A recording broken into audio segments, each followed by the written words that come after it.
Let's see how to make pie charts and bar graphs using Google Sheets. Now, luckily for us, it's actually quite easy. Indeed, all we actually have to do is to enter our frequency table on Google Sheets, like I've done here. You can see that I've created a frequency table in which we have some categorical data, which I've named fruit. And so you can see there are various fruits in this column here. And the second column is my frequency column. So you can imagine that there were 30 students and we asked them which fruit they had for lunch. Then 8 of them told us they had apple, 6 of them told us they had banana, 5 had oranges, 7 had grapes, and 4 students had mangoes. Okay, so whether we make a pie chart or a bar graph, the method is the same. I'll start by selecting my entire frequency table, like so. The next thing I do is click on the Insert button that I'm hovering over right now, so I click on that. And then I move down this column here until I reach Chart, which is right here, and so I click on that. And as you can see here, Google Sheets has automatically added a pie chart here for me. And in fact, I can move it over to the side of it. There we go. Now it's worth pointing out that on the right-hand side of the screen here, we have our chart editor that's popped up.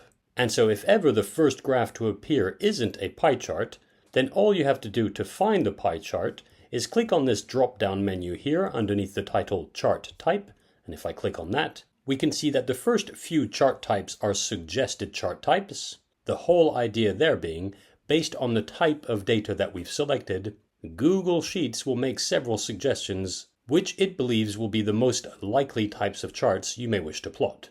But of course, if ever there are other types of charts you wanted to make, you could scroll down here and find the chart you need. But so scrolling back to the top here, you can see that it suggests a pie chart as well as a column chart. And this column chart that I've just selected is our bar graph.